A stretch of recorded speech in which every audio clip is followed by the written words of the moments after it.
I'm Muslim, and say my heart is failing right now. So I, as a person, might be okay if for instance, a pig's heart is transplanted into my body. But I can't say the same, for example, athlete or, for example, male, because maybe they don't want to have pigs in their body. Maybe they think that pigs are simply, something that's really dirty and they cannot enter my body at all because it makes me unholy in the face of God. So what would happen if perhaps I, for smell, you know what, you're going to die if you don't have a pig transplant, and you have to do this at any cost. What this means is that I'm saying that, you know what, your concept of Islam is false. Your concept of religion is false. And that's what the government is doing when they're forcing these people to undergo surgery that they don't want to do. They're saying that their whole set of values, their whole religion that they've upheld for their whole lives is false. And it means that you're denying these people that they have values that they want to uphold, that they have an ideology that the government is supposed to protect, not just stamp on them and say that they're valueless. So I think that here, for instance, I say that Mel has to go to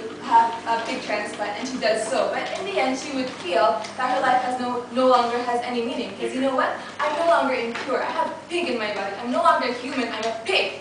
And therefore, in the end, she would commit suicide because she no longer believes that she even has life. She believes that she's simply a pig in the body of human. Sorry, Mel. So we see that in the end, it's simply you're making these lives worthless. You're making them prone to suicide. You're making them simply have no meaning at all in anything that they would do in the rest of their lives. Even if perhaps they have families, even if perhaps they have jobs. When you force this to people like Mel, it means that you're simply making everything meaningless. And this is something that the government should not do. So first of all, let's talk about, is this choice actually justified? They say that simply life is ultimate towards everything, that they're in some kind of distress and they won't be able to think clearly. We think that they're simplifying the thoughts of these people. We think that when these people do these decisions, you can't necessarily say that all they're going to think about is religion. I mean, you cannot simply simplify that everyone is so stupid that they're not going to think about their families and their jobs and the rest of their lives after this surgery. We think that when these people do this, we believe that they are logical adults and they're able to analyze their lives without the help of the government imposing something that they don't believe in.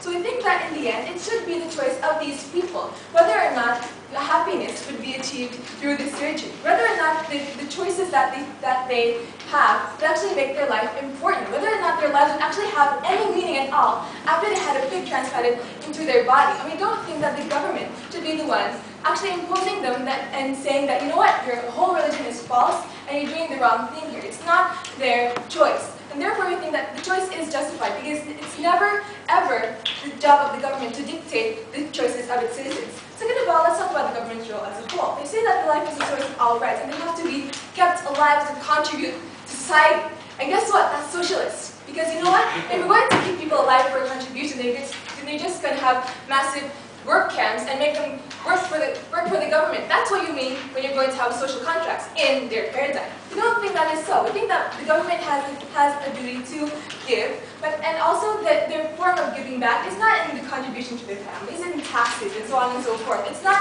sacrificing their lives for the government. We think that this is not what a democratic government should do. They also don't explain about how the quality of life is more important than life per se. They simply say that life per se has to be ultimate than everything else, and this is not true with every single person. So in the end, the government's role is not to determine which value is right or wrong. Third of all is about the society. They think that somehow there's going to be a massive boycott and it's going to empower moderates. Well, guess what? Religious orthodoxies don't want to be dictated what they want to believe in. People would boycott the regular hospitals who they believe would actually change their beliefs and say that they're wrong. They would actually make people more extreme because they see that the government is no longer supporting their beliefs, and it would make people even more discriminative towards these religious minorities. And so in the end, the society would be at a loss as a whole. And last of all, they talk about doctors. I mean, when is it ever the responsibility of the patient to make sure that the doctor is okay? It's never that way. It's the doctors that have to make sure that the patients are okay. And patients make these kind of choices every day. We don't see why this should be an exception to that. Doctors should not make the choice, but the patients should, not the government. So thank you.